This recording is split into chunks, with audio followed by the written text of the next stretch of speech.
Hey guys, Darren here again with another box rip, and for this particular box I decided to go back to hockey again and do a box of 91-92 Opee-Chee. Now for those of you unfamiliar with Opee-Chee, it's basically the Canadian version of Topps. That's pretty much the way to think about it. And most of the sets, at least for a long period of time, were basically Topps cards that were done with an Opee-Chee logo, and on the back the cards are bilingual, so they have everything in English and then they repeat it all in Canadian. So they have everything below in French. So that's the biggest distinction between these cards and the Topps cards. And it's so much so that in the Beckett doesn't even list the Opee-Chee sets separately. They basically give you a denominator for the Topps and tell you to go look at the Topps set.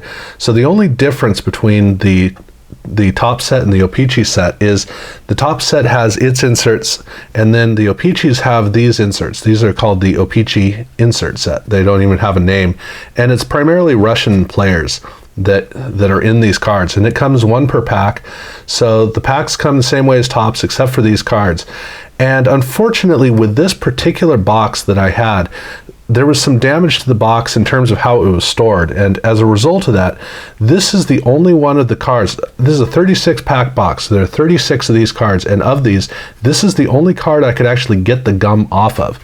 The gum affixed itself to every single card, and actually in most cases the gum actually has like a mildew or something on it, so it destroyed literally every single one of these cards. And unlike the normal way that gum was packaged, where they normally have the gum on the back, which I don't know if that would have helped at all, but here it was on the front. So every single card, if you're going to get the gum off of these particular cards for this box that I got, it would literally tear the paper on the front, so you can't even like put it into you can't double something up and block the back to kind of get around if you cared to.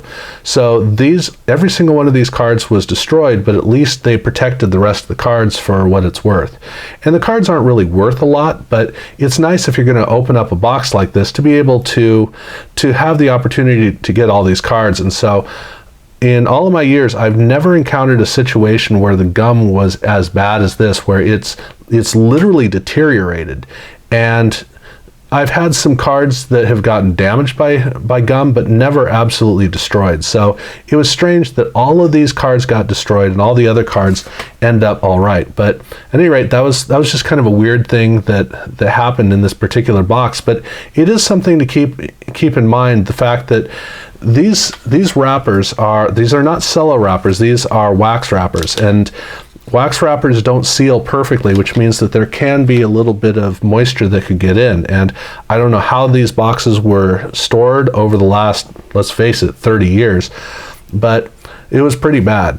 So in terms of actually collecting actually going through the packs are okay. The card design isn't really all that great, because it's the same card design that Topps was using for all of its sets that in 91, and they look good in baseball, they look okay in football, and here in hockey they work, they're passable. So going through the packs, it wasn't really exciting and invigorating because the design wasn't all that aggressive. They have a couple of subsets or sub themes. So they have they have a tribute here at the beginning for Guy Lafleur, and then they've got some super rookies, and then mixed throughout the set you're going to have a league leader here, or they do have a section where they have all-stars, and the league leaders, as I recall, came in one or two groups, and then they have some trophy winners, and that's pretty much the breakup in the sets. And then unlike in football, where, as I recall, all the team cards were at the end, here they're intermixed throughout, so you hit a team card every once in a while within collecting the set. So it didn't really give a lot of real excitement in terms of opening the packs, and the cards aren't worth very much. There are a couple of cards, I think 5 cards, that are worth $1 or more, and of those cards, I only got Mario Lemieux. I didn't get the main Gretzky card. I didn't get Patrick Waugh. I didn't get any of the other cards of note. I got a bunch of 75-cent cards. I got a lot of Wayne Gretzky's.